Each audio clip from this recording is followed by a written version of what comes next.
আমার এক ফ্রেন্ড ছিল সেনেগালের, নাম আব্দুল ফাত্তা। মিশর আমি পড়ি, প্রথম আমি কালো লোক দেখলাম। মাগরিবের নামাজের সময় 2008-এ এপ্রিলের 21 তারিখ পৌঁছলাম। আমাদের 11 জনকে নিয়ে গেল সেন্ট্রাল মস্কে, নামাজ পড়তেছি। 100 দেশের ছাত্র নামাজ পড়ে, আল্লাহু আকবার। নামাজ পড়ে সালাম ফিরিয়ে দেখি ডান দিকে একটা মনকার, বাম দিকে নাকির, কুচকুচে কালো। আমি দিছি দৌড়। আমাকে যারা রিসিভ করেছে বলল, ভাই মিজান দৌড়াও কেন? আমি কই এরা কারা? কই এরাই তোমার বন্ধু। সর্বনাশ, 5 বছর এগুলোকে থাকতে হবে। তোমাকে গোটা বিশ্বের ইসলাম সম্পর্কে জানতে হবে, গবেষণা করতে হবে, ঠিক কি না?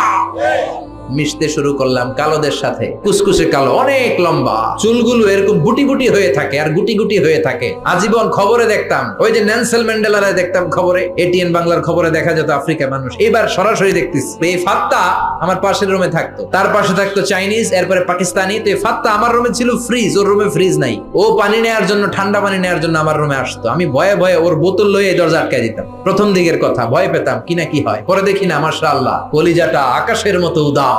অনেকে আছে ধবধবে সাদা কিন্তু অন্তরটা এরকম কুচকুচে কালো, আছে না নাই? ওরা মানুষ কালো কিন্তু অন্তরটা ভালো। কি বন্ধুত্ব হয়ে গেল আমাদের মধ্যে, ফ্রেন্ডশিপ। একবার আইসা বলে, এই Mizan, how did you become so white? আমি এত কালোর কালো, তুই এত সাদা চামড়ার হলি কেমনে? ইসলাম বলে কালো সাদায় পার্থক্য নাই। খেলাওয়ালা কুলি মজুর, দিন মজুর, প্রধানমন্ত্রী প্রেসিডেন্টে পার্থক্য নাই। আপনি মসজিদে যদি ঢুকেন, প্রেসিডেন্ট যেই কাতারে দাঁড়াবে, কুলিওয়ালা ঠেলাওয়ালা ওই কাতারে দাঁড়াবে, ঠিক কি না? আল্লাহর কাছে সেই সেরা যার তাকওয়া বেশি, ঠিক কিনা? যার অন্তরে আল্লাহর ভয় বেশি, ঠিক কিনা?